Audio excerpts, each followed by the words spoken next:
Good morning and welcome to the NIIT Imperial Leadership Series. I'd like to take you through some of my experiences in chess, and hopefully you'll be able to see the strategies that I use and perhaps apply them. Now, some of these strategies are apply at all times, but they may be particularly relevant in the tough times we're in now. One of the things chess has taught me is that you always have to know your goals. At the chessboard, you have to know that the aim of the game is to checkmate your opponent, to win. That seems obvious, but I think sometimes a chess player can lose sight of this. You can start striving for beauty. You can start searching for the truth in a position, but you become so absorbed in the position you lose track of the objective. Now, searching for truth, playing beautiful games are all usually means to an end. But the end is winning your game. So I think in that way we need to sort of focus on our goal and decide what is it that we want, and understand that everything else is simply a way to get there. In chess, that means when you're short of time, not to try and play perfect moves, but to do the best you can. You make practical decisions. You react to the real world. That would be the case in tough times as well. When things are tough, you have to see what the market environment is like. Whether some of your plans are pie in the sky or they're realistic. It's a time to take a hard look at yourself. And that brings me to point number 2, which is how to learn to be objective. In chess, it's very important to present a confident face to your opponent. So we always work very hard on having good body language, or at least not giving away anything in our face. You try to look optimistic, as if everything is under control, that you've seen something perhaps they haven't. But that's the face you present to the outside world. At home, we are always taught, when you go back home, study a game over and over and find out what you did wrong. Be merciless with yourself. And this striving for objectivity is what allows you to learn and grow. So you have to look at everything, see what could be your bias, and then just focus on improving yourself. So here this objectivity also comes with knowing what your goal is. If your goal is to win, then when I come back home, say, well, when I'm short of time, do I take the right decisions? When my king is being attacked, do I become nervous? These are the things that are thrown up when you get back home and you take a critical look at yourself. Now, just like chess is a practical game that we play over the board, you're trying to beat your opponent, you're trying to score a point in a tournament, you're trying to win that tournament. You realize there are certain things that are beyond your control. You may reach a situation where the position is simply too complicated.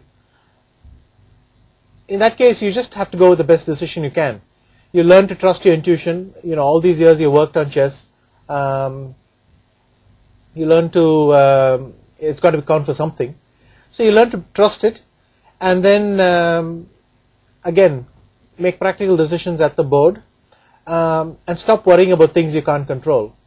I find that when you're able to relax and accept the world as it is, sometimes just take a deep breath and then give it your all. You're very powerful because, first of all, you have come to terms with reality, but also because then you're putting a certain amount of pressure on your opponent or your rival in the marketplace.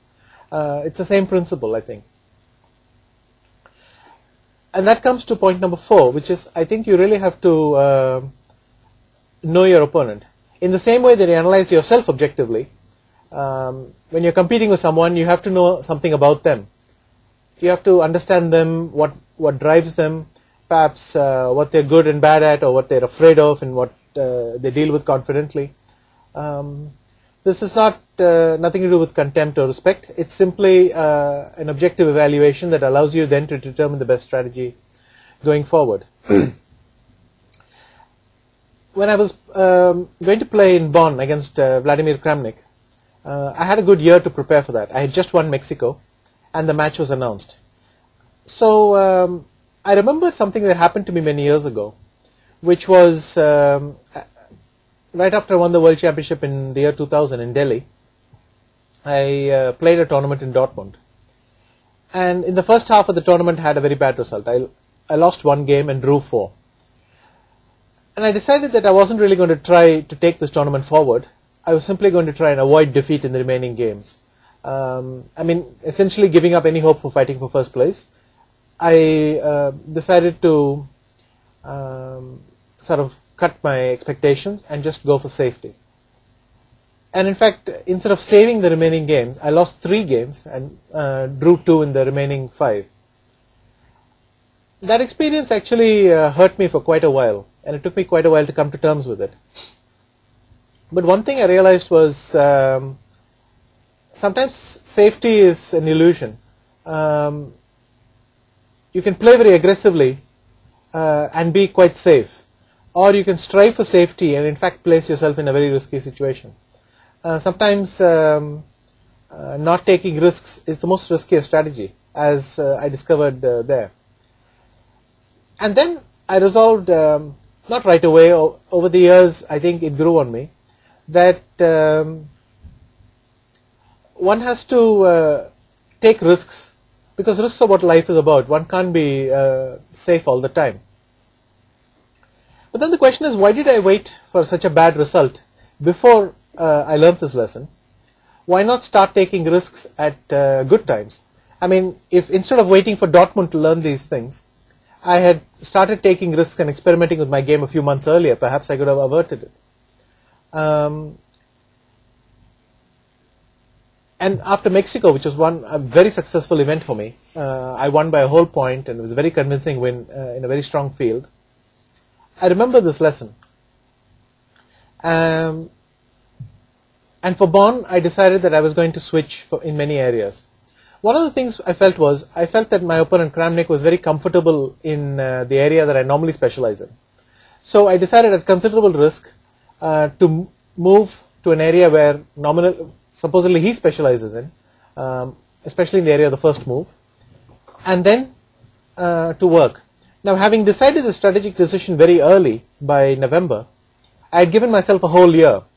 The safe approach would have been to start work in 2 areas and around March or April to review progress in these areas and then take it from there. But I remember this experience from Dortmund, and I thought, well, if there's a moment to take a risk, it's got to be now.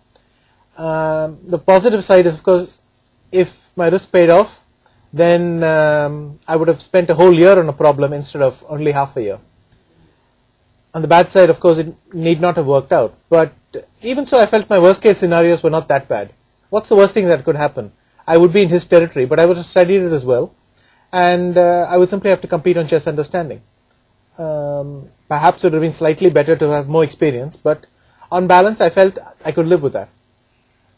But I think what I discovered in this process is that working on these new areas gave me back my passion for working.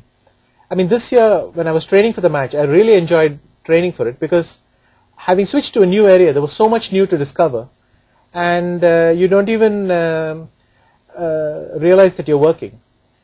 And I think it's very important to have this passion. It's very good in good and bad times, because your passion for what you do is the most important thing that you can have. So when I managed to do all this work, as it turned out, when I came to the match in Bonn, Kramnik was considerably surprised by my plans, both with white and with black. But for me, they flowed sort of naturally. But they came from the decision taken a year ago to broaden my horizons and to do the fun things before they became absolutely essential. So, had, for instance, I played my original 1e4, so this move is what I normally do, had I done that as always, and then found that I had run into a brick wall against, so Kramnik might have prepared the whole year there, and then switched to my other move, then it wouldn't have been that effective. By switching right away, I managed to put a lot more pressure on him, and it worked out correctly. If it had worked out badly, well, like I said earlier, there are things you can't control. If your opponent guesses everything you did perfectly well, you congratulate him. but I felt even in that case I would still have had an even chance in the match. But as it was, the risks I took paid off, and I was able to put considerable pressure. I think that's a very important thing to maintain. So on the one hand, the face you present to the outside world, you show optimism, you show enthusiasm for what you do, and you look brave. And inside, you try to feel calm about things you can't control. I mean, if the world there's so many things in the world we can't control. But you, at the same time, is always maintain this objectivity and this ability to criticize yourself and to keep making changes on that basis. I think that roughly is how I would say the principles I've believed in for many years paid off in Bonn. And especially I think taking risks and doing things with passion will never fail you at the best of times or the worst of times.